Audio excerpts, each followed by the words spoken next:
Hey everyone, good evening, welcome to my channel. আমি মুন, আর আশা করব তোমরা সবাই ভালো আছো এবং সুস্থ আছো।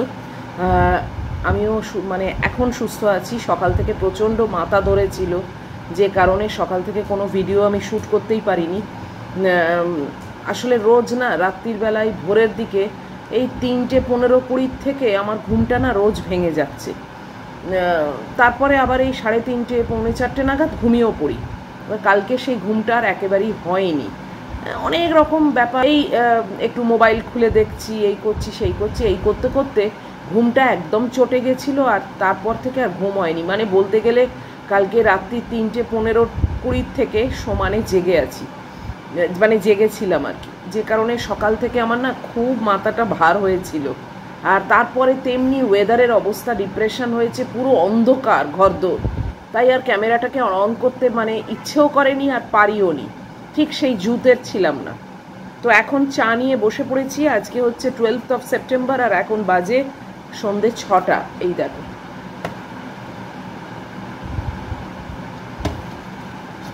দুপুরবেলাটা একটু ঘুমোলাম, একদম মোবাইল টোবাইল দেখিনি। দুপুরবেলা ঘুমিয়ে একটুখানি নিজেকে ধাতস্থ করলাম। একা থাকি তো, শারীরিক কোনো গন্ডগোল হলে খুব ভয় করে। একটা মনে হয় যে কী করে ম্যানেজ করব, কি করব। যাই হোক, লোকনাথ বাবা আমার সঙ্গে আছেন, আমি জানি আমার তেমন কিছু বিরাট হবে না এখন। তো ঘুম থেকে উঠে তারপরে শুয়ে শুয়ে আমি একটু নিউজ টিউজ দেখছিলাম। 30 জনের একটা জুনিয়র ডাক্তারদের দল, প্রতিনিধি দল, তারা নবান্নে এন্টার করলো। আজ তাক বাংলা সেটা পুরোপুরি লাইভ কাভারেজ দিয়েছে।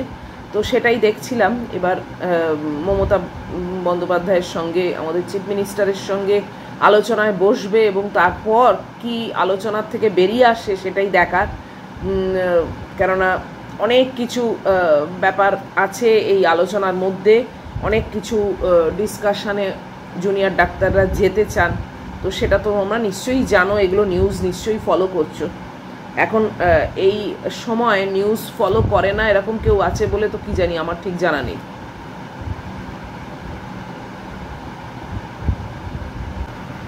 এই অবহেলার ব্যাপারটা এখন এতটাই একটা সবার কাছে দগদগে ঘায়ের মতো হয়ে আছে না, যে নিউজে চোখ না রাখলে যেন কীরকম একটা অশান্তি হয়। মনে হয় যে কি হচ্ছে দেখি, কি শুনবো, কি ডিসিশন হয়, নেক্সট কি ক্লু পাওয়া যায়। তো এইগুলোর ওপরে সবসময় কি জানি, আমি তো একেবারে কন্টিনিউয়াস নিউজ ছাড়া আর কিছু এখন ইউটিউবে দেখি না।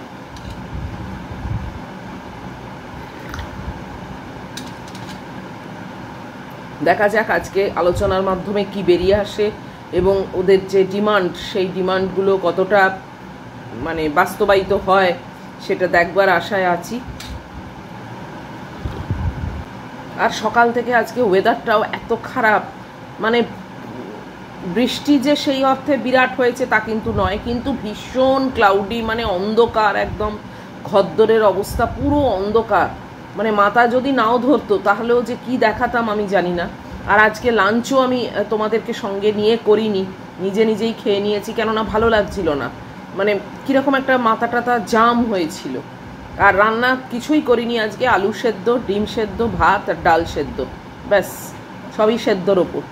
কেননা রান্নাও করিনি। আর আজকে আমার যে পরিষ্কার পরিচ্ছন্ন বা আলমারি অভিযান যেটা চালাচ্ছি সেটাও করিনি, কিছুই করিনি আজকে। কি জানি আজকে ঠিক জুৎসই ছিল না। এক একদিন তো এরকম হয় বলো। তো কালকে একটা কমেন্ট পেয়েছি আমি, কালকে যে উৎসব নিয়ে আমি যে বক্তৃতা দিয়েছিলাম আমার চ্যানেলে, তো সেখান থেকে একটা কমেন্ট এসছে। সেই কমেন্টের উত্তরটাও আমি অন ক্যামেরা দেবো বলে আর লিখিনি তাকে, তোমাদেরকেও পড়ে শোনাই।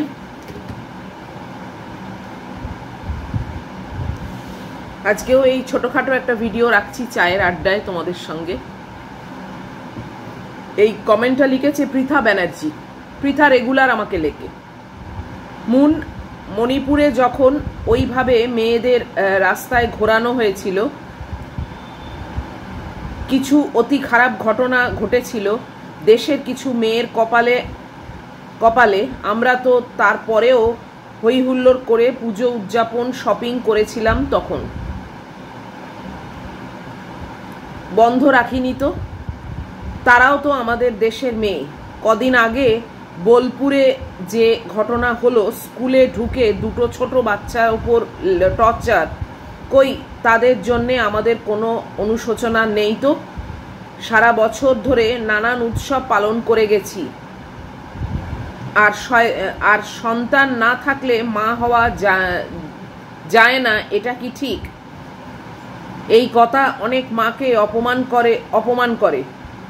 মাদার টেরেসা, সারদা মা তো এক্সাম্পল। ওই রকম মা তো আমরা হতেই পারলাম না। এটা হচ্ছে পৃথা ব্যানার্জির একটা কমেন্ট। তোমরা চাইলে আমি এখানে স্ক্রিনশটটাও দিয়ে দেবো। প্রথম কথা, উৎসব নিয়ে যে কথাটা আমাদের মাননীয়া চিফ মিনিস্টার বলেছেন যে অভয়ার ব্যাপারটা 1 মাস তো হয়ে গেল, 31 দিনে মাস তো, 1 মাস তো হয়ে গেল, এবারে আমরা উৎসবে ফিরি। সেই কথাটা হয়তো এতটা কানে বাজতো না যদি না এই অভয়া কাণ্ডের পরিপ্রেক্ষিতে এত বিরাট আন্দোলনটা হতো। এই যে ইনসিডেন্টগুলোর কথা পৃথা লিখেছে, নিশ্চয়ই তারা আমাদের দেশের মেয়ে, তারাও রক্তমাংসের মানুষ ছিল। ছোট বাচ্চাদের কথা যেটা লিখেছে, এবং এই দুটো তিনটেও মেনশন করেছে। এরপরেও কিন্তু দেশের মধ্যে অনেক ঘটনা ঘটে যায়। আমার বক্তব্য হচ্ছে, সবাই জানি আমরা অনেক কিছু ঘটছে, অনেক কিছু প্রতিনিয়তই ঘটছে, কিন্তু এই যে অভয়াকাণ্ডের পর যেভাবে পুরো আমাদের পশ্চিমবঙ্গ জেগে উঠেছে, যেভাবে তারা প্রোটেস্ট জানাচ্ছে, যেভাবে আন্দোলন করছে, এইভাবে কি এই সব কেসে কেউ উঠেছিল? কেউ কি আন্দোলন করেছিল? এইভাবে রিয়্যাক্ট কি কেউ করেছিল? কেন করেনি, কি বৃত্তান্ত, ওইখানে আমি যেতে চাইছি না, কিন্তু আমরা দেখতে পাইনি।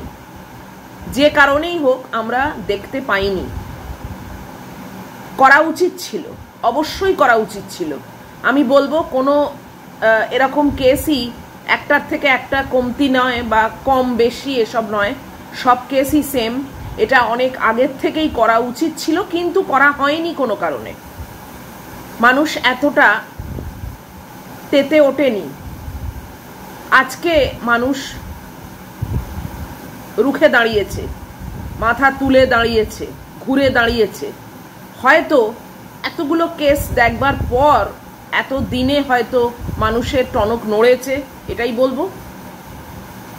অবশ্যই এটা অনেক আগে এই রকমভাবে আন্দোলন করা উচিত ছিল। একটা কেস হবার পরেই মানুষের এরকমভাবে ঘুরে দাঁড়ানোর কথা ছিল, কিন্তু কোনো ক্রমে হয়নি। মেবি এটা একটা হসপিটালের মধ্যে একজন কর্মরত ডাক্তারের কেস বলেই হয়তো এতটা মানুষ বায়াসড হয়ে গেছে, হতে পারে। আমি জানি না কেন ওই কেসগুলোতে মানুষ সেইভাবে প্রতিক্রিয়া দেয়নি, কিন্তু এই অভয়াকাণ্ডের পর মানুষ একদম ঝাঁঝিয়ে উঠেছে। তো যাই হোক, দেখো একটা কথা আছে, বেটার লেট দ্যান নেভার। তো লেট হলেও, দেরি হলেও, কোনো না কোনো কেসের পর তো অ্যাটলিস্ট মানুষ ঝাঁঝিয়ে উঠলো, মানুষের টনক নড়লো, মানুষ তো ঘুরে দাঁড়ালো। তো সেই জায়গা থেকে যখন মানুষ এই অভয়াকাণ্ডের পরেই তাদের টনকটা নড়েছে, যখন মানুষ রুখে দাঁড়িয়েছে, ঘুরে দাঁড়িয়েছে, দেখা যাক না যদি এই ঘুরে দাঁড়ানোর মানে পরে কিছু পরিবর্তন আসে, কিছু আলোড়ন ফেলা যায়, কিছু চেঞ্জেস আসে। ওই এতগুলো যে কেস হয়ে গেছে আগে, সেইগুলোতে মানুষ ঘুরে দাঁড়ায়নি, মানুষ উৎসবে মেতে উঠেছিল, মানুষ দুর্গাপুজো করেছে, মানুষ অন্যান্য যেসব উৎসব হয় সব কিছুতে সামিল ছিল। তাই বলে যে এবারেও সেম জিনিসটাই রিপিটেশন হবে এটা তো নয়। তখন মানুষের টনক নড়েনি, এখন মানুষের টনক হয়তো নড়েছে, এখন মানুষ ঝাঁঝিয়ে উঠেছে। কিন্তু যখন মানুষ ঝাঁঝিয়ে উঠেছে, আর যাতে ফার্দার এরকম কেস না হয় সেই জন্যে মানুষ আজকে লড়বার চেষ্টা করছে। এবং এরকম যখন পরিস্থিতি, মানুষ যখন চেষ্টা করছে রুখে দাঁড়ানোর বা এটার একটা জবাব চাইছে, তাদের অনেক কিছু ডিমান্ড, তারা বলছে যে এই পদত্যাগ করলে, এই কেস করলে তাহলে হয়তো ভবিষ্যতে আমাদের ল অ্যান্ড অর্ডারটা স্ট্রং থাকবে, হয়তো মানুষ এত এক্সট্রিম কেস ঘটানোর সাহসটা পাবে না। তো সেই পরিস্থিতিতে এই যে কথাটা যে উৎসবে মেতে ওঠা, সেটা খুব একটা অ্যাপ্লিকেবল বলে আমার মনে হয়নি। সেই সব কেসেতে হয়েছে বলেই এই কেসেও যে হতে হবে, নট নেসেসারি। আর পুজো আর উৎসব এই দুটো, এটাও বোধহয় একজন কেউ লিখেছে নাকি ওই লিখেছে, আমি দেখতে হবে, দুটোর মধ্যে বলছে মিলিয়ে ফেলাটা ঠিক না। এবার হ্যাঁ, সেটা অবশ্যই, যদিও আমি পুজো আশ্রা বিশ্বাস করি না, কিন্তু তাও মাস স্কেলে বলছি যেটা হয়, পুজো জিনিসটা হওয়া যেতেই পারে, হতেই পারে। পুজো হওয়া আর থিম নিয়ে লাইটিং করে হই হই করে এনজয় করা, এই দুটোর মধ্যে একটা মানে নিশ্চয়ই পার্থক্য আছে। মণ্ডপে দাঁড়িয়ে পুরুত মশাই পুজো করলো, কিংবা মানুষ গিয়ে সেখানে হাত জোড় করে অঞ্জলি দিল, সেটা একটা অন্য সিনারিও, সেটাকে উৎসবে মেতে ওটা বলে না। কিন্তু আজকে আমরা দল করে করে ঠাকুর দেখতে বেরিয়েছি, নতুন জামা পরে হই হই করছি, এক একটা পুজো মণ্ডপ এক একটা থিমের ওপরে পুজোর প্যান্ডেল করেছে, এবং ফার্স্ট সেকেন্ড থার্ড হওয়ার যে কম্পিটিশন তাতেই লড়ালড়ি করছে, মানে বা লাইটে লাইটে ভরে গেছে আমাদের শহর, এইগুলোকে বলা হয় উৎসব। তো কাজেই দুটো জিনিসকে মিশিয়ে ফেলাটা একদমই উচিত নয়। উৎসবে কিন্তু মেতে ওঠাটা এই পরিস্থিতিতে মানায় না, কিন্তু পুজোর দিনে যারা পুজো আশ্রা করে বা পুজো আশ্রায় বিশ্বাস করে, তাদের জন্য সেই পুজোটা করা বা ওইটুকুর মধ্যে থাকাটা কোনো মানে ভুল ব্যাপার, এটা তো আমার মনে হয় না। পুজো পুজো, কিন্তু আনন্দ করা, হই হই করা, উৎসবে মেতে ওঠা জিনিসটা আলাদা। এবার দিদি কি বোঝাতে চেয়েছেন সেটা আমার ঠিক ক্লিয়ার হয়নি, হয়তো জানি না আরও সবার তোমাদের কার ক্লিয়ার হয়েছে। উনি বলেছেন উৎসবে মেতে উঠি, এবং উৎসব মানে কিন্তু হই হই করে একটা আনন্দে মেতে ওঠা, সেটাকেই আমরা উৎসব মনে করি। এবং তার জন্যে একটা তো কারণ দরকার, সেই কারণটা হচ্ছে দুর্গাপুজো। কিছু একটা উপলক্ষ না থাকলে তো কেউ কোনো ব্যাপারে মেতে উঠতে পারে না। তো দুর্গাপুজোটা একটা উপলক্ষ, উৎসব হচ্ছে তাতে মেতে ওঠাটা। দুর্গাপুজো করাটা আমার মনে হয় না কোনো অসুবিধেকর ব্যাপার। যারা বিশ্বাস করে পুজো আশ্রা, তারা ওইটুকু জিনিস করতেই পারে। এবং এটা একটা যেরকম ডিমান্ড আছে, এবারে দেখেছি অনেকেই বলছেন যে ঘট পুজো করতে, সেটা তাদের নিজস্ব ব্যাপার, ওই ব্যাপারে আমি কোনো বক্তি রাখতে চাই না। কেননা আমি ঘট ঠাকুর অমুক তমুক পুজো আশ্রা এই টোটাল ব্যাপারটার মধ্যেই আমি একদম নেই, কোনো কালেই ছিলাম না, আর কোনো কালে থাকবো না। আমার কোনো বিশ্বাসও নেই, কিচ্ছু নেই, সেটা আলাদা জিনিস। কিন্তু হই হই করে আমরা বেরোচ্ছি, একেবারে খাওয়া দাওয়া স্টল হয়েছে চতুর্দিকে, এনজয় করছি, সারা রাত ঘুরছি, লাইটে লাইটে ছয়লাপ হয়ে গেছে, দ্যাট ইজ কল্ড উৎসব, উৎসবে মেতে ওঠা। আর যেটা আমি কালকে বলেছিলাম, এটা হয়তো অনেকেই বলবে যে এই যে স্টল, এই যে বেলুন কেনা, এই যে ঢাকিদের ব্যাপার, এই যে যিনি মানে হই হই করা, এর পেছনেও যারা রয়েছে তাদের সংসারগুলো কিন্তু এই আমাদের উৎসবে মেতে ওঠার জন্যেই তাদের সংসারে একটু হাসি মুখ ফোটে এই কটা দিন পুজোয়। অবশ্যই অবশ্যই সেটা নিশ্চয়ই সেটার দিকে নজর রাখা উচিত, এবং সেটার দিকে নজর রাখা উচিত আমাদের প্রশাসনের। ওনাদের এটা দেখা উচিত, আমাদের গভর্নমেন্টের দেখা উচিত, যেখানে টাকাটা পুজো প্যান্ডেলগুলো নিচ্ছে না, তারা ফিরিয়ে দিচ্ছে, সেই টাকাটা আমি আবারও বলছি উচিত এইভাবে এই সব মানুষ যারা আমরা উৎসবে মেতে না উঠলে তাদের পরিবারে হাসি মুখ ফুটবে না, তাদের সেই টাকাটা দিয়ে সাহায্য করে হাসি মুখটা ফোটানো, সেই দায়িত্বটা দিদির নেওয়া উচিত। তো এটা আমার পার্সোনাল বক্তি আমি দিলাম। পৃথারও উত্তর নিশ্চয়ই আমি দিয়ে দিয়েছি, পৃথা পেয়ে গেছো তোমার উত্তর। তো আমার বক্তি যেটা, আমার যেটা মনে হয়েছে আমি সেটা বলেছি। এবং এই আন্দোলনটা এবারে যে হচ্ছে, এত যে মানুষ মানে রাস্তায় নেমেছে, মানুষ যে এতটাই উঠে মানে নড়ে চড়ে বসেছে, হয়তো সেটা দরকারই ছিল অনেক আগে, সেটা হয়নি কোনো কারণে, এবারে হচ্ছে।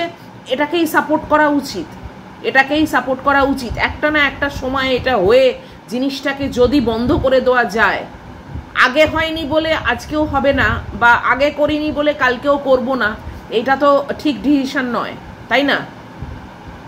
যে কোনো একটা মোমেন্টেই জিনিসটাকে যদি স্টপ করা যায়, ওয়াই নট, যাতে আর ফার্দার যেন এই জিনিসের রিপিটেশনটা না হয়।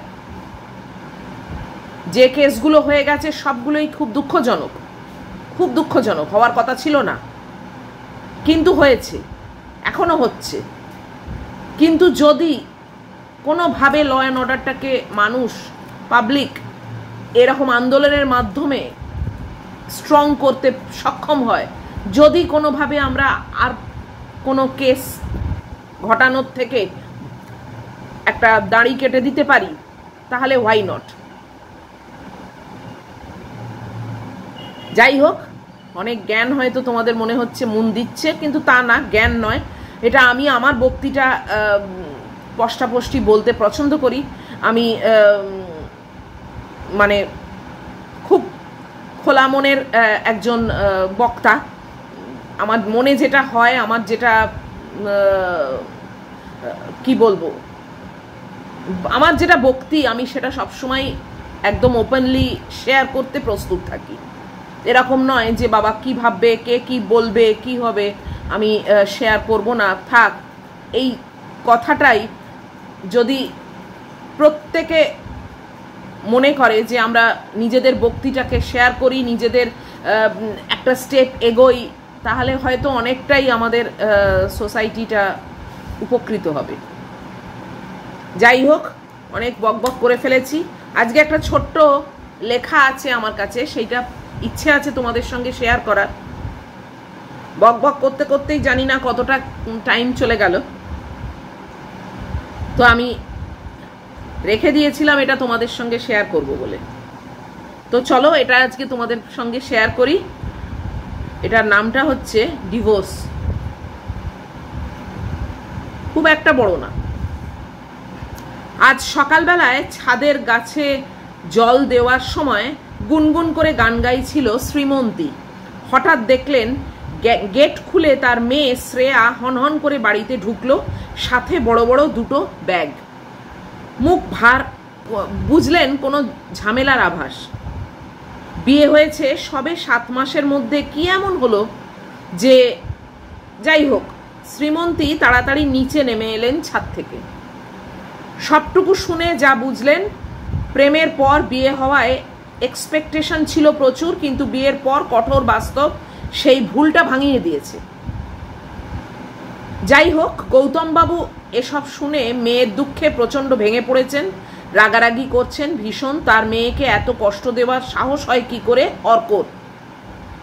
একমাত্র মেয়ে শ্রেয়া, অনেক আদরে বড় করেছেন তাকে। স্বভাবতই গৌতমবাবু ক্ষুব্ধ। শ্রীমন্তী চা করে এনে কাপটা টেবিলে রাখলো। গৌতমবাবু বললেন, তুমি কিছু বলছো না যে? শ্রীমন্তী সোফায় বসে বলল, 30 বছর আগের আর এখন বাড়ি ঘর সাজ পোশাক সব পাল্টালেও মানসিকতা সবার একই আছে তা মোটেও পাল্টায়নি, সেটাই বুঝলাম আজকে। বিয়ের পর রাতে ঘরে দরজা বন্ধ বাদে তোমার সাথে ঠিক করে কথা পর্যন্ত বলতে পারতাম না, কারণ তোমার মা কি ভাববে। ছুটির দিন তুমি তোমার বন্ধু বান্ধব নিয়ে বাইরে ব্যস্ত, আর বাড়িতে থাকলে সারাদিন খাওয়া আর ঘুম, এর বাইরে কখনো কিছু মনেই হয়নি। তারপর মেয়ে হলো, আমি মেয়ের দেখাশুনো সংসার এইসব নিয়ে যৌবন কাটিয়ে আজ বৃদ্ধা হওয়ার পথে। আমরা হয়তো স্বামী স্ত্রী, কিন্তু ভালোবাসা কি আমি জানি না, তাই শ্রেয়ার কথাও আমার কিছু বোধগম্য হয়নি। শ্রেয়া দরজার বাইরে দাঁড়িয়ে সবটা শুনে প্রতিবাদ করে উঠল, তুমি একজন হাউসওয়াইফ ছিলে মা, আর আমি চাকরি করি। আমি ঘরের কোণে বসে চোখের জল ফেলতে পারবো না। আমি অর্ককে ডিভোর্স দেব, তোমার সাথে আমার তুলনা করবে না তুমি। শ্রীমন্তী খুব কেটে কেটে বলল, আমি তুলনা করিনি শ্রেয়া, আমি একজন শিক্ষিত মেয়ে ছিলাম, গানের প্রাইজ এখনো বাড়িতে সাজানো। এই বাড়িতে ঢোকার পর প্রথম আমার গলা টিপে গানটা বন্ধ করা হলো, আর তারপর রান্নাঘরের দায়িত্বে বই খাতা লাটে উঠল। আমিও ভেবেছিলাম ডিভোর্স দেব, কিন্তু আমার যাওয়ার জায়গা ছিল না। কিন্তু তোমার স্বামী তোমায় প্রতি সপ্তাহে হোটেলে ডেটে নিয়ে যেতে পারছে না, বা তোমার শাশুড়ি শ্বশুরের সাথে মেন্টালিটি ম্যাচ হচ্ছে না, বা তোমার স্বামী তোমায় আগের মতো সময় দিচ্ছে না, এটাই কি যথেষ্ট কারণ ডিভোর্স করবার? প্রেম আর বিয়ে দুটো অনেক আলাদা শ্রেয়া। দায়িত্ব বেড়ে যায় বিয়েতে। রোজকার জীবনে সময় কমে যায়, তবু প্রেমটা একটু একটু নতুন করে বাঁচিয়ে রাখতে হয়। শ্রেয়ার ফোনটা বেজে চলেছে। শ্রীমন্তী আর চোখে দেখলো অর্কর 42টা মিস কল এসছে। মেয়ের মাথায় হাত বুলিয়ে বললেন, ফোন ধরো শ্রেয়া, কথা বলো। গৌতমবাবু বলে উঠলেন, আমার মেয়েকে তুমি জোর করবে না শ্রীমন্তী। শ্রেয়া ফোনটা ধরে স্পিকারে দিল। আমি বাইরে ওয়েট করছি। শ্রেয়া দরজাটা খোলো প্লিজ, আই লাভ ইউ। আমি খুব চেষ্টা করব তোমায় সবটা দেওয়ার, প্লিজ ক্ষমা করে দাও। শ্রীমন্তী মেয়েকে আদর করে বলল, যাও শ্রেয়া, দরজাটা খোলো, ছেলেটা তোমায় ভালোবাসে। ভালোবাসার মানুষ সবাই পায় না। আমি এত বছর শুধু সংসার করেছি, ভালোবাসা আমায় কখনো স্পর্শ করেনি, কিন্তু তুমি তা পেয়ে হারিয়ে ফেলো না। শ্রেয়া আর অর্ক ঘরে কথা বলছে, ওদের মান অভিমান মিটুক। শ্রীমন্তী আজ চিকেন রান্না করছে, অর্ক খুব ভালোবাসে, দুপুরে খেয়ে যাবে ছেলেটা। গৌতমবাবু রান্নাঘরে এসে ব্যঙ্গ করে বললেন, মেয়ের কাছে সহানুভূতি নিতে গেছিলে? হো, আমায় কেউ ভালোবাসেনি? অর্কর মতো এসব নাটক করলেই বুঝি ভালোবাসা হয়? যত সব আদিক্ষেতা। আমি তো শ্রেয়াকে যেতেই দিতাম না, তুমি আর তোমার নাটক। শ্রীমন্তী হেসে বলল, ভালোবাসলে এসব তোমার নাটক বলেই মনে হতো না। মান অভিমান না থাকলে সেটা সম্পর্ক না, বরং সেটাই নাটক। ভালোবাসি সেটা না বললেও তার দৈনন্দিন ব্যবহারেই তা বোঝা যায়। বলে এগিয়ে গিয়ে আবার এসে আস্তে করে বলল, তুমি যেমন এখনো শ্রেয়া নামটা বাঁচিয়ে রেখেছ আমাদের মাঝে, এটাই ভালোবাসা। আমি জীবনসঙ্গী, কিন্তু মনের নয়। গৌতমবাবু স্তব্ধ হয়ে দাঁড়িয়ে রইলেন। এত বছর সবটা জেনেও শ্রীমন্তী স্ত্রীর ভূমিকা এত ভালো অভিনয় করেছেন যে গৌতমবাবুর অভিনয়ে যে শ্রীমন্তী জেনে গেছেন সেটাই বুঝতে দেননি। হেরে গেছেন গৌতমবাবু। শ্রীমন্তীর মনে যে তার কোনো জায়গা নেই। ডিভোর্স কি শুধু কাগজে হয়? মনের বিচ্ছেদ কি ডিভোর্স নয়? এটা হচ্ছে আজকের এই আর্টিকেল। খুবই ভালো লাগলো সত্যি। প্রেম আর বিয়ে দুটোর মধ্যে কিন্তু আকাশ পাতাল তফাৎ আছে, এটা আমি অবশ্যই বলবো, পুরো মানে অভিজ্ঞতার উপর ভর করে। কিন্তু সে মেয়ে হোক কি বা ছেলে হোক, প্রেমের পর বিয়ে করে এটা কখনো টেকেন ফর গ্রান্টেড হিসেবে ধরে নেওয়াটা উচিত না। সেই প্রেমটাকেই বাঁচিয়ে রাখা উচিত, সেই বন্ধুত্বটাকে বাঁচিয়ে রাখা উচিত। তাহলে কিন্তু সেই আগের সম্পর্কেই হাতে হাত মিলিয়ে দুজনে লাস্ট দিন অবধি টিকে যাওয়া যায়। কিন্তু বিয়ে হয়ে গেছে বলেই টেকেন ফর গ্রান্টেড নিয়ে নিলাম, বিয়ে হয়ে গেছে বলেই আজকে আমার আপার হ্যান্ড, এই জিনিসগুলো যদি তার মানসিকতার মধ্যে থাকে, সে যেই হোক, বিশেষ করে ছেলেদের কথাই বলছি, তাদেরই মানসিকতাটা এরকম হয়ে যায়, কেননা তাদের বাড়িতেই মেয়েটি যায়, কাজেই তার বা তার ফ্যামিলির এই মানসিকতাটা হঠাৎ কোথাও থেকে জন্ম নিয়ে নেয় যে এবারে আমার কবলে, বা আমি আপার হ্যান্ড, আমি হাজব্যান্ড। এই জিনিসগুলো কিন্তু একদমই ঠিক না। প্রেম যখন করেছিল তখন কিন্তু এই চিন্তাভাবনাটা যদি থাকতো তাহলে কিন্তু এটা বিয়েতে রূপ দিত না, বিয়ে অবধি এগোতো না, এবং আখেরে মেয়েটাই বেঁচে যেত। এই চিন্তাভাবনা, এই মানসিকতাগুলো প্রেম করার সময় যদি একটি ছেলে খোলসা করে বলে দেয়, কিংবা একটি মেয়ের ব্যাপারেও বলছি, অনেকেই জানি এটা বলবে যে মেয়েদের কি কোনো দোষ থাকে না, আমি মেয়ের ব্যাপারেও বলছি, মেয়েটাও যদি খোলসা করে ওই প্রেম করার সময়তেই ক্লিয়ার করে দেয় যে সে তার শাশুড়ির সঙ্গে থাকতে পারবে না, বা সে তার ননদকে নিয়ে দিন কাটাতে পারবে না, সে একাই শুধু তার হাজব্যান্ডকে নিয়ে সংসার করতে ইচ্ছুক, ইত্যাদি ইত্যাদি, এইগুলো, এই কথোপকথন, কমিউনিকেশন গ্যাপটা এতটাই হয়ে থাকে না, সব সময় দেখি এই কমিউনিকেশন গ্যাপের জন্যে আলটিমেটলি কিন্তু সংসারগুলো ভেঙে যায়। এইগুলো যদি আগেই আলোচনা করে নেওয়া যায় এবং সেই আলোচনা থেকে যদি মীমাংসা আসে তো ভালো, বিয়ের দিকে এগোনো উচিত। এবং সেখান থেকে যদি মীমাংসা না আসে তাহলে আমার মনে হয় কারুর আর মানে এইসব প্রেমিক প্রেমিকাদের আর বিয়ে অবধি এগোনো উচিত না। কেননা বিয়েটা জাস্ট একটা সেজে গুজে একটা উৎসব করা যাকে বলে, বা একটা মানে হই হই করা, 2-3 দিন বেশ ভালো কাটলো, বা তারপরে একটা কোথাও হানিমুনে ঘুরে এলাম, এইটুকুর মধ্যেই কিন্তু বিয়ে ব্যাপারটা সীমাবদ্ধ নয়। বিয়ে ব্যাপারটা কিন্তু এমনই, যেটা মানে হচ্ছে দুজনে দুজনের হাতটা চেপে ধরে থাকবো লাস্ট দিন অবধি, যতক্ষণ না একজন কেউ অফ হয়ে যাচ্ছে না, মানে চলে যাচ্ছে না এই পৃথিবী থেকে। কিন্তু সেটা হয় না, সেটা হয় না, সেটা হওয়া সম্ভব হয় না। মন মানসিকতা এতটাই পরিবর্তন হয়ে যায় বিয়ের পরে, সে ছেলে হোক বা মেয়ে, ইদার ওয়ে যার জন্যেই হোক না কেন, তখন টিকে থাকাটাই দুর্বিষহ হয়ে যায়। তখন এই প্রেমের দিনগুলোর কথা কোথায় হারিয়ে যায়, তখন সেই ফিলিংস যে আজকে দেখা না করতে পারলেই ফোন না করতে পারলেই দেখা, এই যে মাখো মাখো ব্যাপারটা কোথায় যেন চলে যায়, কোথায় যেন হারিয়ে যায়। এবং এটাই খুব প্যাথেটিক, এটাই খুব প্যাথেটিক। যাই হোক,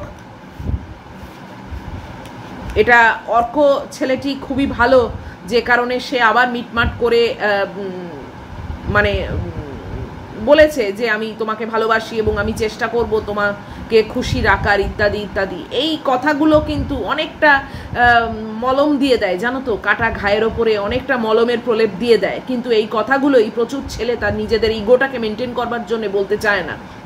ভাবে আমি যদি বলি যে না আমি ভালোবাসি তোমায়, বা আমি চেষ্টা করছি ব্যাপারটাকে প্যাচ আপ করে নিতে, বা তুমি আমার জীবনে অনেক মানে রাখো, ইত্যাদি, এই ছোট ছোট কথাগুলো যদি তারা বলে তাহলেও কিন্তু জিনিসটা বললাম তো মানে ক্ষত জায়গায় মলমের প্রলেপ কিন্তু অটোমেটিক পড়ে যায় এবং জিনিসটা আরও ট্যাকসই হয়ে যায়। সেটা কিন্তু করে না, নিজেদের ইগোটাকে বজায় রাখার চেষ্টা করে। এবং ভালোবাসা, প্রেম ইত্যাদি মধ্যে কোনো রিলেশনশিপের মধ্যে যদি ইগো এসে যায়, যদি কমিউনিকেশন গ্যাপ এসে যায়, তাহলে সেই রিলেশনটা কখনো ট্যাকসই হয় না,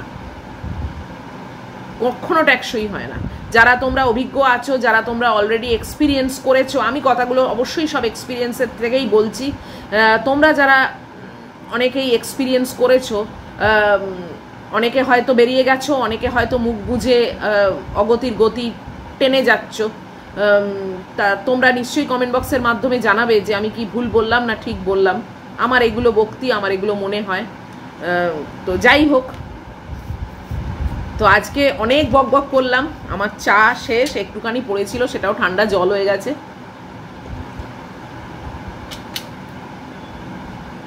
আমার মেয়ে নিচে শুয়ে আছে, তোমাদের একবারও দেখানো হলো না। না দাঁড়াও একবার দেখিয়ে দিই। এই যে আমার মেয়ে গাজর টাজর খেয়ে এখন এই দেখো হাসি হাসি মুখে তোমাদের দেখছে।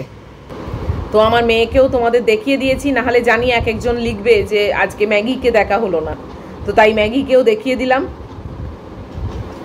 আর এখন কোনো কাজকর্ম নেই, একটু নিউজের দিকে অবশ্যই নজর রাখবো যে ডাক্তাররা গিয়ে কি হলো না হলো।